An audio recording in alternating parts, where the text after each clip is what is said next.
Good morning.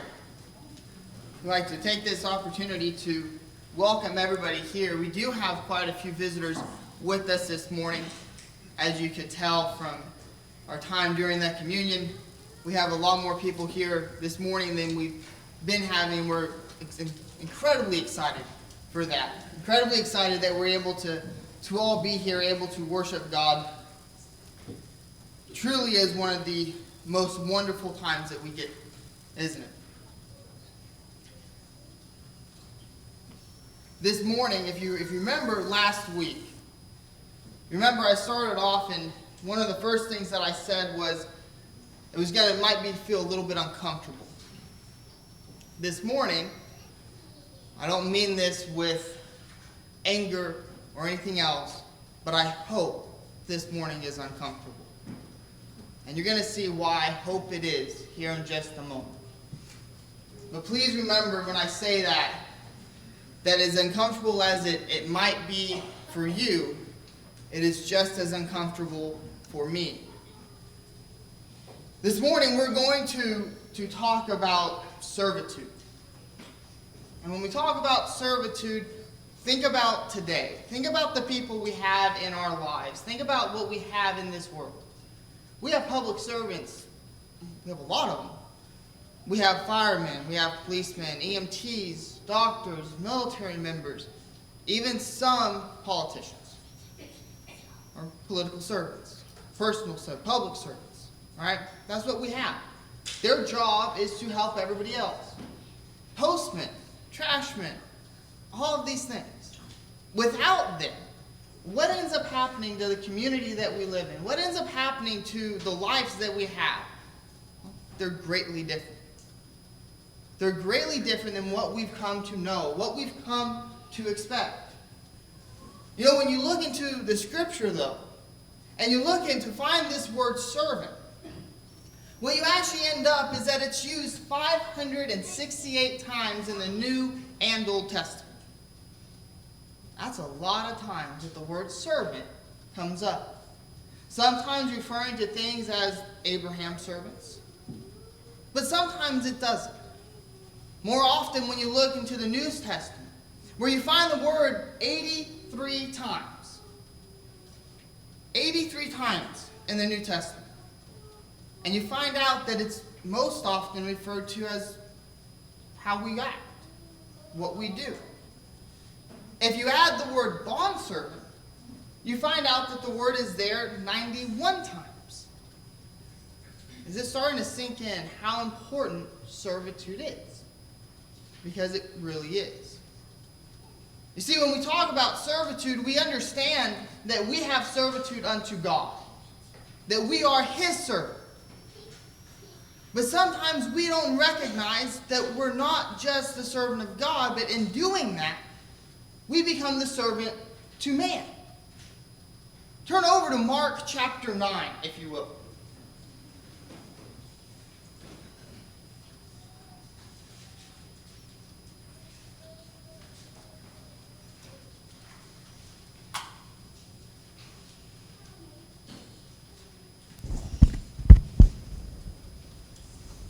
Over in Mark chapter 9, reading verses 33 through 35.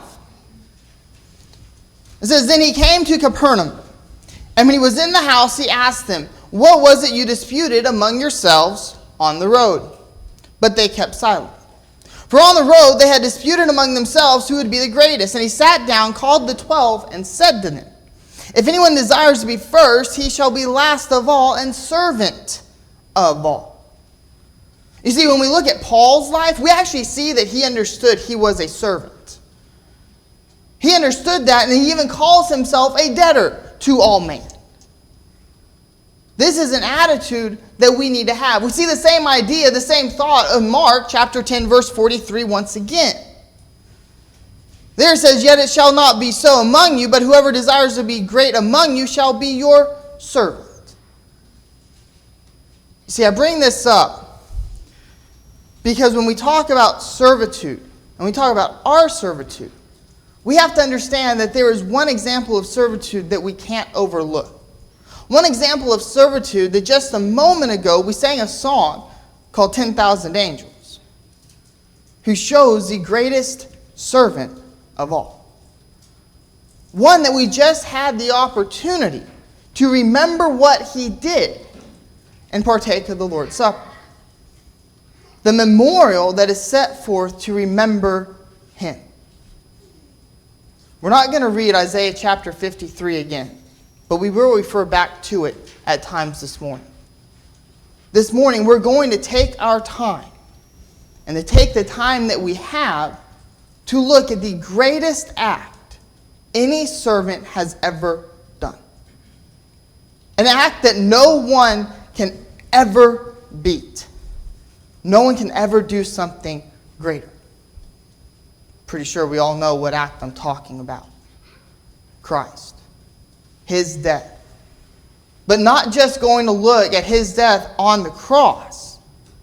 But as we do this, and as I have a tendency to do this about once a year, we're going to look at his death going back to the Garden of Gethsemane. Going back to when we first see the agony. Turn over to Luke chapter 22. Luke chapter 22, verse 19. This gives us a timeline for what's going to happen. This begins the timeline. In Luke chapter 22, verse 19, Luke writes, "And he took bread, gave thanks, and broke it, and gave it to them, saying, 'This is my body, which is given for you. Do this in remembrance of me.'" Verse 20, "Likewise, he also took the cup after supper, saying, 'This cup is the new covenant in my blood, which is shed for you. But behold, the hand of my betrayer is with me on the table. And truly the Son of Man goes as it has been determined. But woe to that man by whom he is betrayed.' Then began to question among themselves which of them was it who would do this thing." This is a time that we begin it because Christ brings up the fact that he's going to die. He brings up what's going to happen, what they're going to remember. If you turn down to verse 39. Down to verse 39, reading through verse 44. It says, "Coming out, he went to the Mount of Olives as he was accustomed, and his disciples also followed. When he came to the place, he said to them, 'Pray that you may not enter into temptation.' And as he withdrew from them about a stone's throw, he knelt down and prayed, saying, 'Father, if it is your will, take this cup away from me. Nevertheless, not my will, but yours be done.' Then an angel appeared to him from heaven, strengthening him. And being in agony, he prayed more earnestly. Then his sweat became like great drops of blood falling down to the ground." If you look over in Matthew chapter 26, verse 39, verse 42, verse 44, what you see there is that he prayed these same things 3 times and asked, "If it be your will, let this cup pass from me." When we read here in Luke chapter 22, and it talks and it says that his sweat became like great drops of blood. What that means is not that they just became heavy. That word "like" is that they became this. That's what the word "like" there actually means when you go back to the original text. Christ suffered hematohidrosis. We've talked about it before, but I know it's been over a year. Hematohidrosis is when you go through emotional agony. You go through these pains, and what ends up happening is that your blood vessels burst. And so you actually sweat blood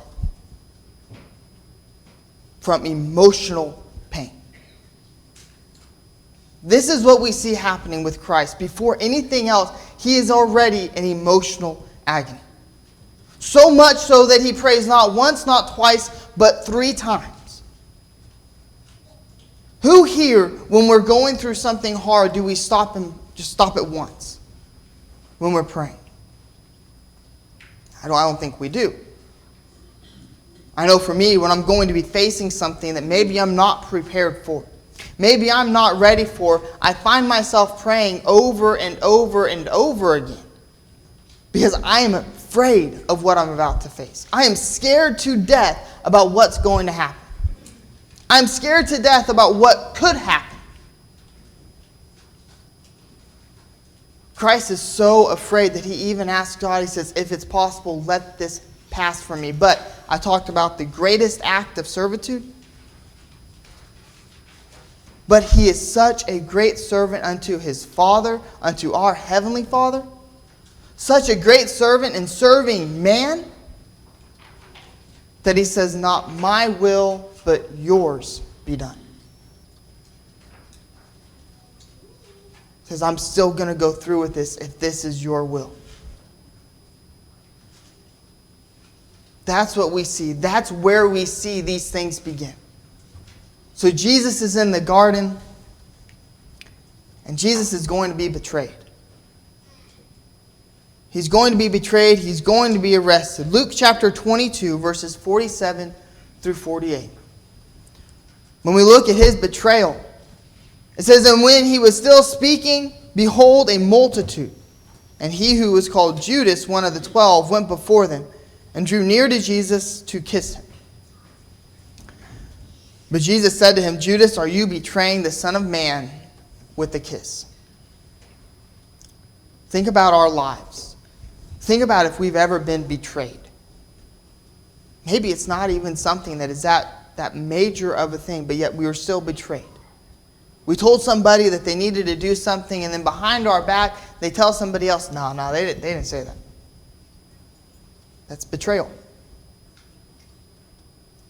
And yet, what do we see happening here? Christ knew he was going to be betrayed.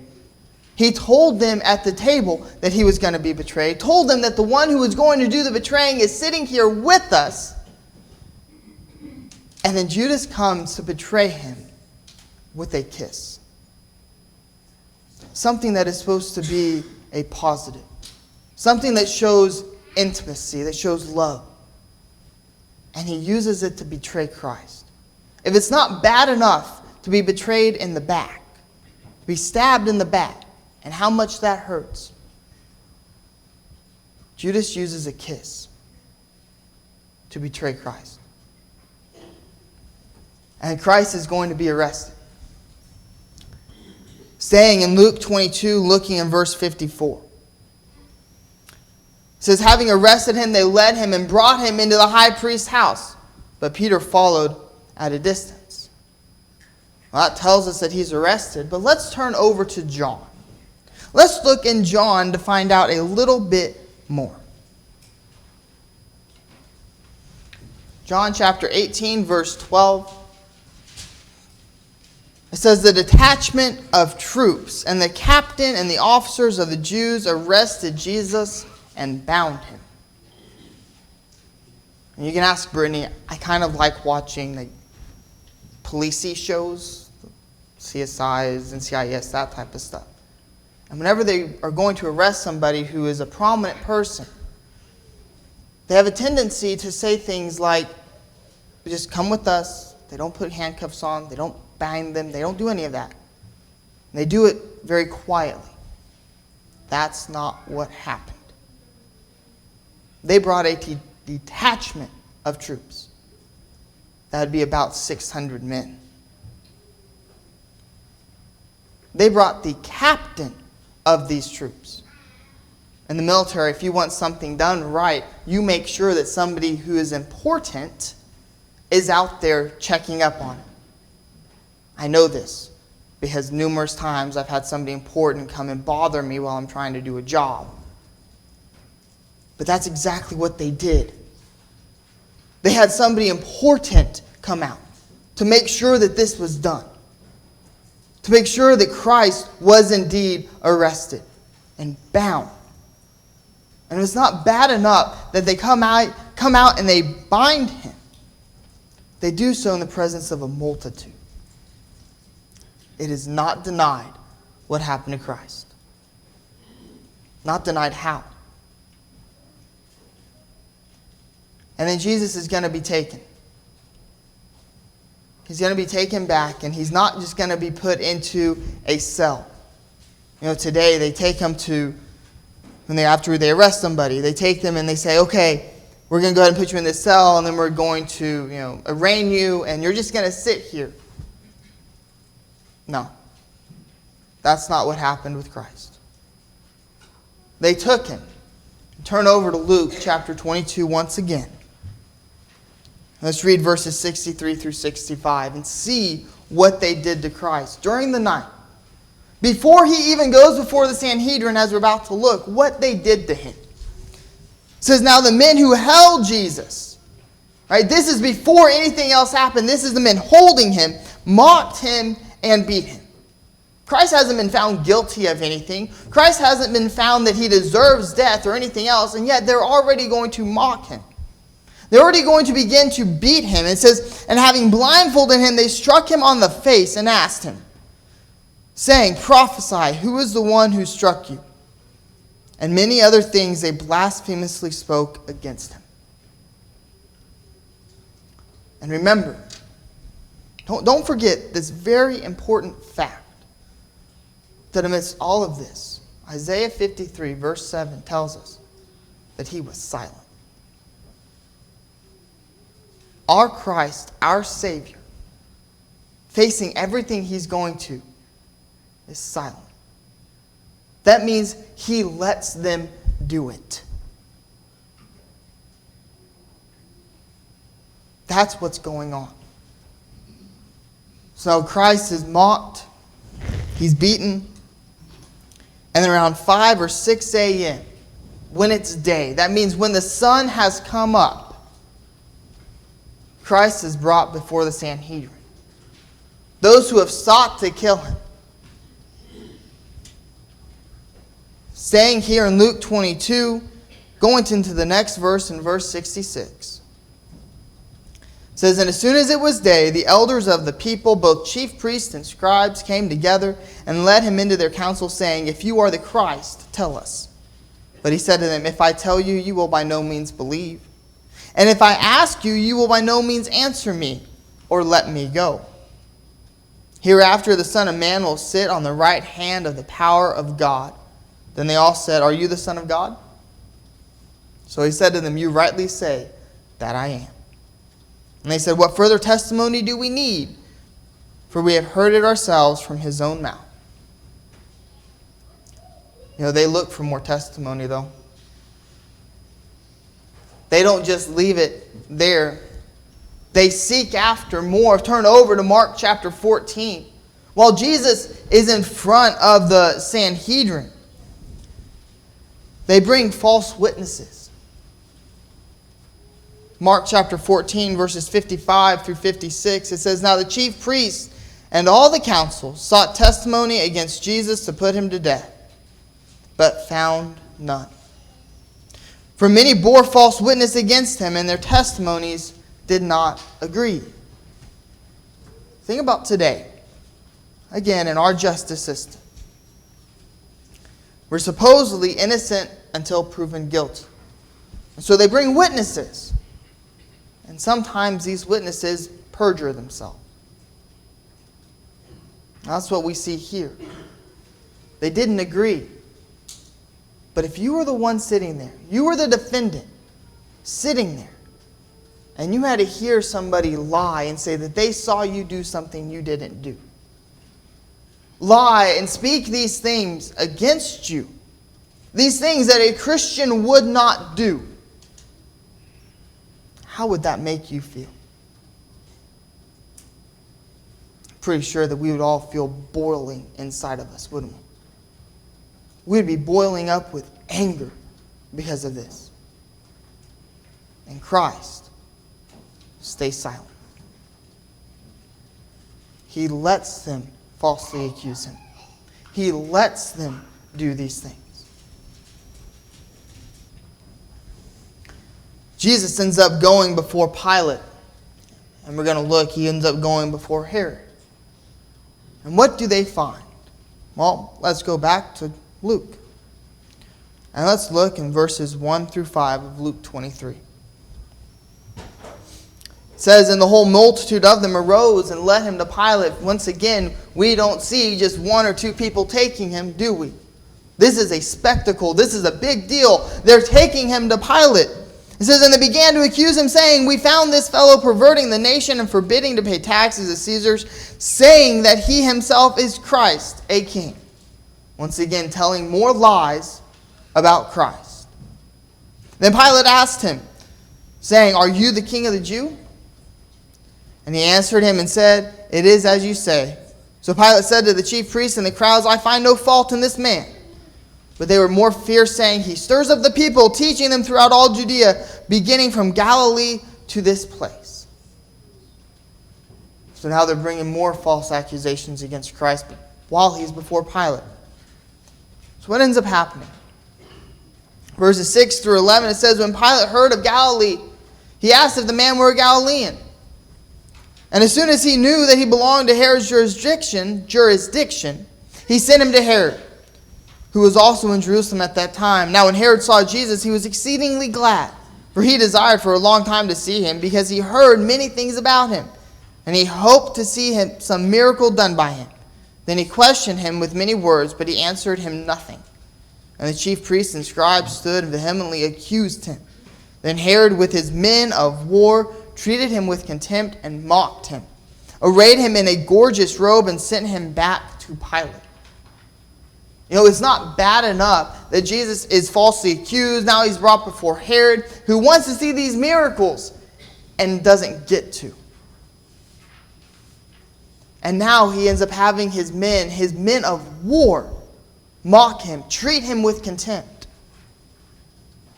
You ever get treated with contempt? It doesn't feel very good, does it? We boil up with emotion when these things happen. And Christ, in his servitude, stays silent. So now he goes back and he's going to go before Pilate. And when he does, if you look there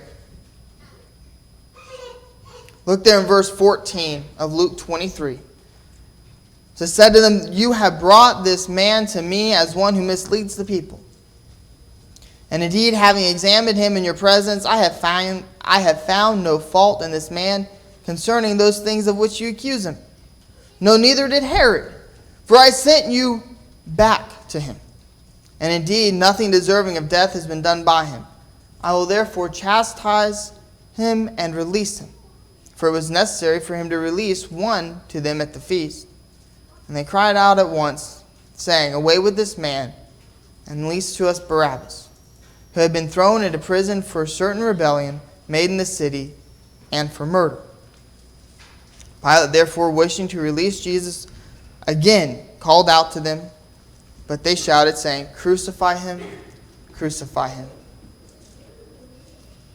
You know, Pilate is about to chastise Christ for no reason, nothing that he deserves of, except to appease the people.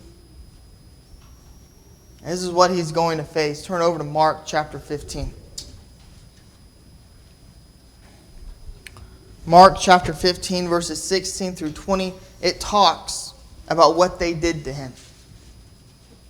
And remember, this is after he's already been beaten, after he's already been mocked, after he hasn't slept since the night. He hasn't slept. And now he's going to go through this. It says, then the soldiers led him away into the hall called the Praetorium, and they called together the whole garrison. And they clothed him with purple, and they twisted a crown of thorns, put it on his head, and began to salute him. Hail, King of the Jews. Then they struck him on the head with a reed and spat on him. And bowing the knee, they worshipped him. And when they had mocked him, they took the purple off him, put his own clothes on him, and led him out to crucify him. I'm sure we've all seen those pictures of what it talks about when it's saying a crown of thorns. Thorns. Not baby thorns. You know, I fell into a bush once, got little thorns on me, it hurt. No, thorns. That they put on his head, and then with a reed beat it into his head. Beat these things into him. Beat him mocked him by putting a purple robe on him, one that would be for a king. And then they took that robe off. Took it off, put his own clothes back on him, and let him out to crucify him. Christ was mocked 3 times, beaten twice. In Isaiah chapter 52, it says that his form beyond that of the children of mankind. That's how far they beat him. We see pictures today of this man who's hung on a cross. And you know what's very clear? That it's a man hung on a cross. Christ didn't resemble man. That's how much he was beaten. Something that would kill very often. And he suffered through it. The greatest servant we have ever known, and we will ever know, did this for mankind. The one who was beaten to the point he wasn't able to carry his cross. It says that they compelled a certain man, Simon, right? They compelled him. That means they made him carry this cross. That meant not that there was this huge, entirety of the cross with the wheels behind it that we see some people today dragging around. No, it was the cross beam that they put there. And put it across his shoulders, and they tied his arms to it. And they walked him to Golgotha. If Christ had been able to carry it, they still would have made him carry it. The spectacle involved in it. He wasn't able to. So Christ is brought to Golgotha, and he's hung on the cross at about 9 a.m. The third hour. Turn over to Mark chapter 15. This is a little bit of a lengthy reading, but we're going to take our time to read it. Mark chapter 15, beginning in verse 25.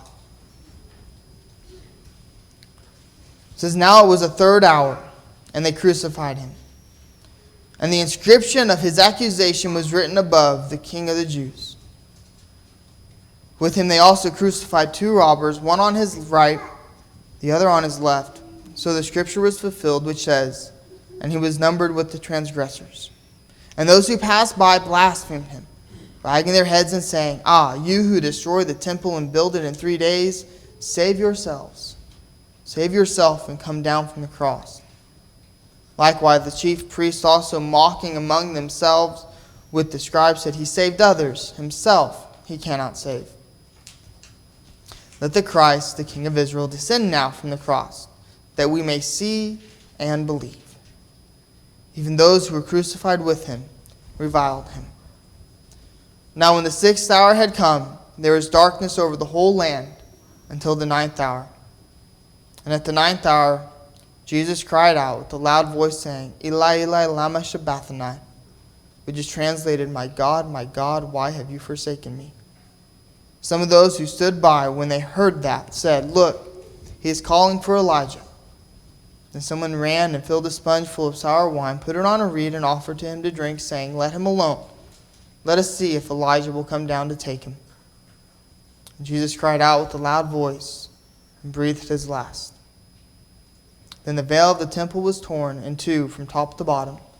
So when the centurion who stood opposite him saw that he cried out like this and breathed his last, he said, 'Truly, this man was the Son of God.'"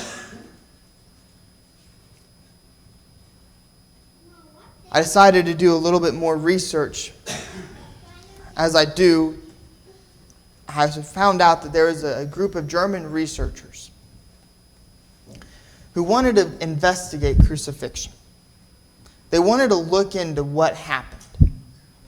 Well, since it's outlawed everywhere, right? They found people willing to hang on a cross. Nobody died.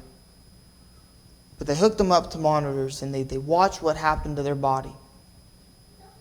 After 6 minutes, remember 6 minutes, that's about how long it takes me to run like half a mile. But 6 minutes, his heart rate doubled.